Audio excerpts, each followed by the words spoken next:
accent. So, so Connie, thank you again for taking the time to chat with me. The purpose of this discussion is about MS, right? Mm-hmm. Multiple sclerosis. But can you tell me or tell us, maybe a fun fact that no one else knows about you? Okay, no one else knows that I was born with 6 fingers on each hand. On each hand? On each hand. Really? Okay. Yeah, and I had them cut off when I was born. Wow, that is something, interesting. When I think about, not just that, but when I think about resilience, Mm-hmm. that's one of the things that gets thrown around a lot today. And so people go through various stages of their life, whether it be work or various other things, and resilience has to be there, right? Mm-hmm. And so when I think about, MS, I think about what you've gone through, as it relates to resilience as well. And so, how has resilience played out for you in dealing with MS? I would say it's played out because I've had it obviously for 21 years, and even through having it, Mm-hmm. you still have to maintain a lifestyle. Mm-hmm. So I still have to go to work. I still have to meet people. Right. I still have to talk to people. And so just being resilient and overcoming everyday obstacles in order to maintain a lifestyle that I want to be normal. Mm-hmm. So tell me, how long, you said it's been 20 years, right? Yes. So, how did you find out? Well, I found out where I was something simple as I would say, your health. Everybody knows their body. And so I think it's very important to be in tune with that. And so one day, just picking up a glass of water, the glass felt heavy. Mm. And I thought, that's not normal. Mm-hmm. And so obviously it continued. And so it didn't hurt or anything like that. It's Right. just that glass of water felt heavy. Okay. So then eventually I went to my doctor to say, okay, hey, I called and I'm sorry, I'm getting pains in my face, and that's why I'm twitching. Okay. And that's another thing why when you say resilient, Yeah. even though there's things going on in your life that you don't want or you don't Mhm. want people to see, You're right. you still have to keep going Keep and going maintain. strong. Yeah. But with finding out I had MS, so I called the doctor and I said, I'm talking to the nurse, and I go, I couldn't explain it. I'm just like, every time I pick up a glass of water, it's heavy and I just know it's not normal. And she goes, so, your hand is weak. Mm-hmm. And I go, yeah, that's it. So she told me to come in, and I had an appointment with my general doctor and explained the situation to her, and she listed about 5 things it could be. And she did the neurological test in terms of pushing your arm Mm-hmm. and making sure you could hold things and just trying to see. But she said, what I'm going to have you do is go and take an MRI. So I went and took the MRI, and about a week later it came back. She called and said, you have MS. But she said, don't go to the internet and don't read about it, because what's going to happen is you'll see all the people that have it the worst that are going to be talking about it. And she said, I want you to come and see me first. Mm-hmm. And so that's what I did. So at the time when she told you that, Mm-hmm. did you really want to go to the internet and kind of find out? I did. Because when people tell us that, don't do this, we automatically do it, right? And that's exactly what I did. But I already knew a little bit about MS. Yeah. But the only thing I knew was that my girlfriend from college, her mother had MS. Mm-hmm. and I knew that her mother had MS and she was in a wheelchair. Mm. So right away, I'm freaking out. You're thinking that that's going to happen Right. to you. Exactly. And that's the worst case scenario. Yes. So here's the thing that, people don't know. Mm-hmm. Tell me about when you were in the early stages of MS, weren't you like a, active, like a pom-pom? I always say pom-pom or cheerleader or...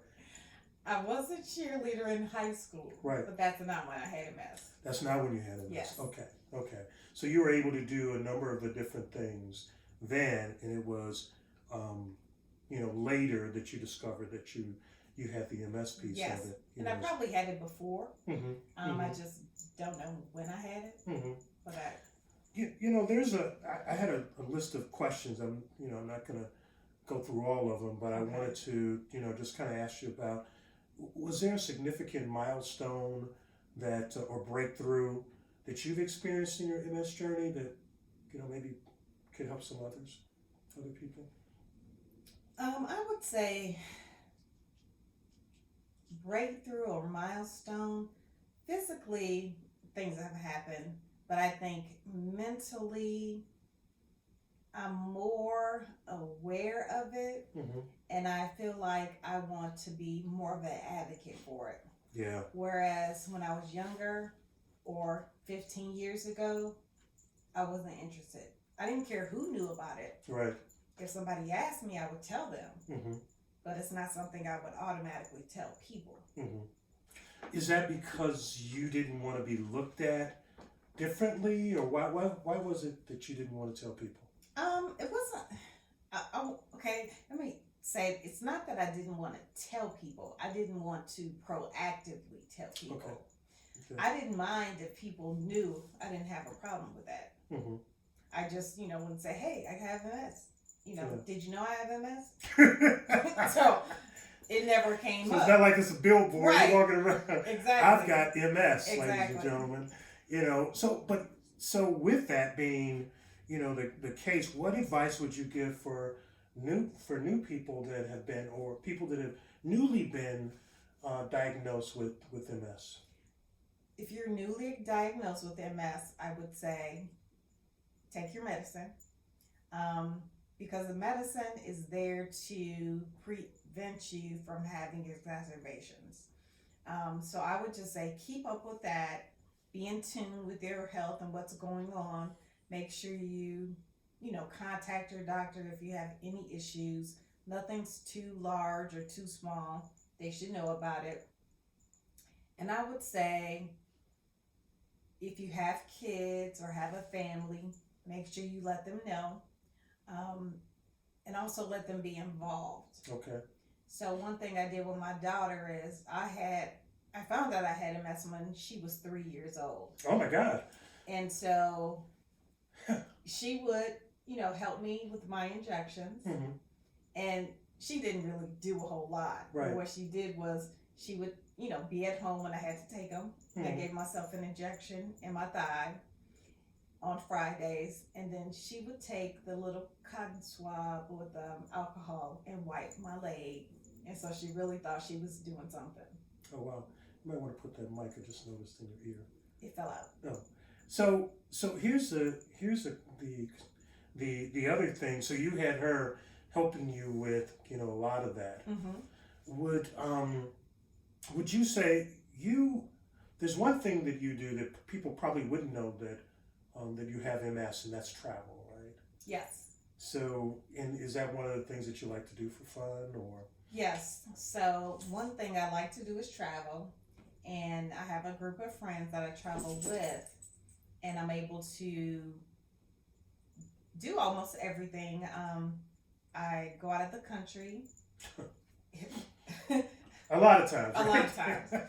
And I think that there are things that I don't do any longer. Like I can't walk a long distance. Mm-hmm.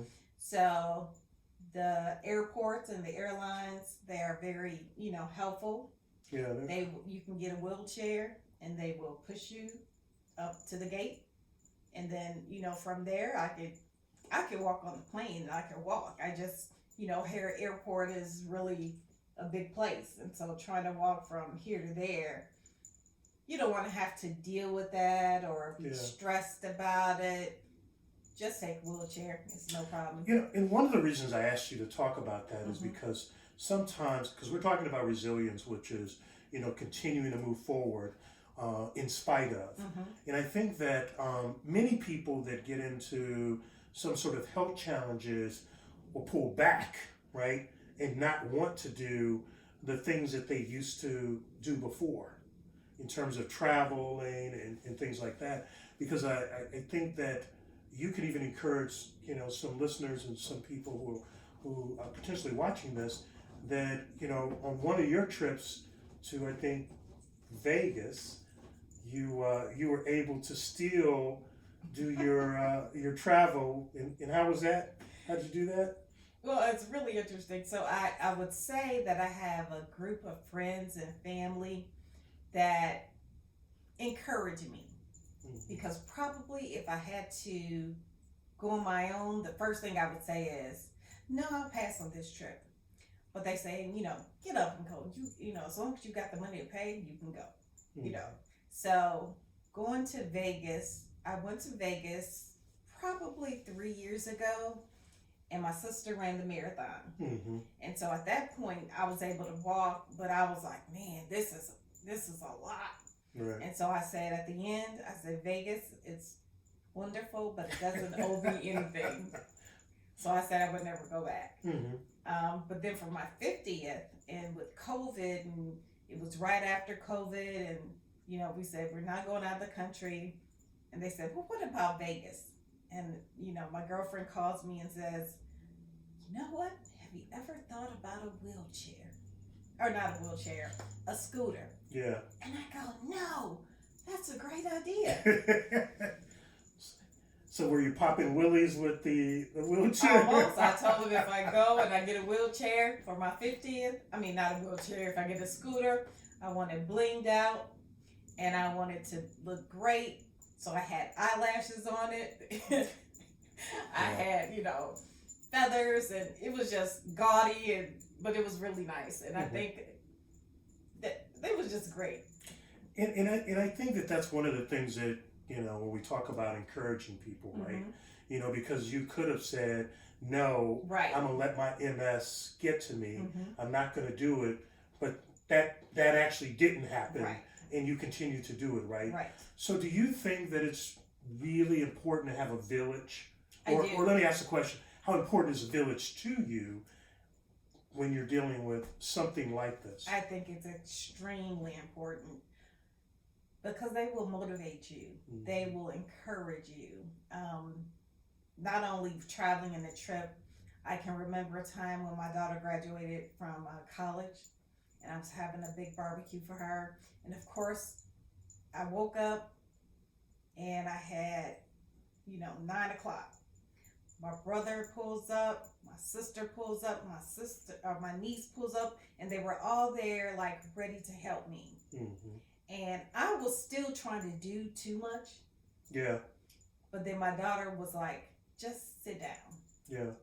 And I really got emotional because it was at that point that I realized I can't do some of the stuff I used to do because I want to be involved and I want to be in control and take over, and it was something I was giving, so I should be doing this. But sometimes you have to let other people help you. Yeah, I think that's, so would you say that that's one of the things that when we have a debilitating disease, that we have to recognize that we have to rely on people, right? Yes. Because of that. And I know that, have you, and you may have answered this already in terms of encountered misconceptions or stigmas around MS that need to be stamped out. Is there any that you can think of that you would like to address, to tell people that this isn't true, or keep going? I think with MS, one thing I would say, they call it the invisible disease, meaning, like I said, I do everything. you know, I can walk, I can talk, you know, I can sit here and talk to you and have a conversation with you. Right. But I feel it in my body Mm. and you don't see it. Yeah. So it doesn't mean that nothing nothing is wrong. Right. It just means that We have a friend with right. us tonight. It just means you don't see it. Yeah. So that's the other thing. I know that you are an advocate, Mm-hmm. for MS now, and probably have been for a couple of years, Mhm. right? And so, because you're part of the MS Walk, Yes. every year. You want to tell us about that? So last year was my first year participating, and I raised, I think, about $2,100. Okay. And so I raised it for Naperville, which is a suburb, a west suburb, and I was number 28. Oh wow. So I was excited about that. Mm-hmm. So again, this year I'm trying to raise 20,000, but I'm a long way from it. So maybe you guys could help. Yeah, maybe we can get yeah. some people to help you with that. So I'm already at 2,000, Okay. which is pretty much what I raised last year. Mm-hmm. And I have until September. So I want to raise the money, and kind of my phrase is 20,000 for 20 years, Okay. raising $1 at a time. Mm-hmm. That's that's a great thing. One of the things that we didn't talk about that I think affects a lot of people is there the medication, Mm-hmm. right? Is it standard for people that have multiple sclerosis to have to take an enormous amount of pills, or? Well, reading, I read that people take about 6 to 8 Wow. as an average. Wow, 6 to 8 pills. Yeah. Wow. So I take them for different things. Sure. Yeah, so it's a lot. Yeah, that's definitely a lot. Would you tell us about, as you look ahead, what hopes or aspirations do you have in future in terms of helping people and yourself manage MS? Well, I hope there's a cure. So I know, I'm raising money for the MS Walk, and it's for a cure. Mm-hmm. I don't necessarily think that a cure will help me, but I think it will. Why not? Well, I have it, so I don't think. But can't they eradicate it? I'm not a doctor, but that wouldn't we hope that when people have something, it's just like taking pain medicine to get rid of the pain. I would hope that all the research that they're doing with MS would result in getting a cure to eradicate, like cancer and various other things. Yeah, I think that there's certain things that, say for example, I had an exacerbation and I don't walk like I used to. Mm-hmm. So I don't think I'll get that back. Mm-hmm. They might have a cure, but then it won't get any worse. Mm-hmm. I don't think it'll fix the issues that I already have. And so you just mentioned a term that maybe people aren't familiar with, and you said Exacerbation. exacerbation. Yes. So tell us what that is. So basically that means when you have a situation where, I guess it's kind of hard to explain, but you get scars. So multiple sclerosis means multiple scars. Mm. And you can get a scar on your brain. And when you get those, it affects whatever part of the body that part of the brain Deals does. with. Yeah. Okay. So for example, if it's on the part of the brain that deals with your eye, Right. maybe you can't see as well. Okay. And so you might just be dealing with that. And then you hope that if it goes away, then you can see. Wow, that's interesting, because you just described multiple sclerosis and with the scarring, Mm-hmm. and I think that's the first time I've heard that. Okay. So, so when we're talking about a scar tissue, that, affects, you said the brain? Mm-hmm. And wow, so The that's brain and the spine. the brain and the spine. Mm-hmm. Okay, wow, that's interesting. Last question for you, when you found out about it, Mm-hmm. your daughter was young. Did you reach out to your family to kind of tell them immediately what was going on? Yes, I think I told my sister right away. Okay. And the first thing she said was, "You gotta tell Mama." And so she literally picked my mother up and drove her to my house Okay. for me to tell her. But I wasn't ready to tell her yet. Ah, okay, okay. That's interesting. I the thing though that I think about, your determination. I applaud you Mm-hmm. for 20 years of doing this. It's not like a badge of honor that we get from our employment, Mm-hmm. where we get something because we've been somewhere long. Right. But I applaud you because you've dealt with it for so long.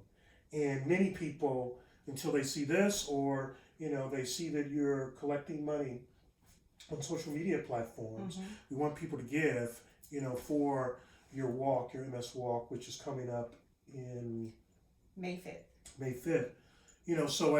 But I think that there is something about determination to keep going. Yes. So I applaud you for doing that. And I thank you for this opportunity to get together. My podcast, of course, is called The Way I See It. But we're having a discussion, and the way I see it right now is that your resilience in going and continuing to go is phenomenal. So I encourage you to keep doing what you're doing, and there might just be a cure on the horizon, for this. So let's hope that we can do that, or that they find a cure. And I want to thank you for doing this discussion, Okay. with us. You actually have, many people probably don't know about this either yet, but do you think that there should be a book or something that you should write to talk about it? I do, but I don't want to give it away. No, so the book that I want to write is talking about MS from a Black woman's point of view, and then talk about it in terms of what I've gone through, through life. And then with that, as I write what I've experienced, Mm-hmm. then I want my daughter to write what she's experienced Oh, from wow, her that's point of interesting. view. Okay. From a child's point of view, in Mhm. terms of, their parent or something like that. Exactly. Wow. I love that. I mean, and it could go down in history so that people will know and be able to benefit.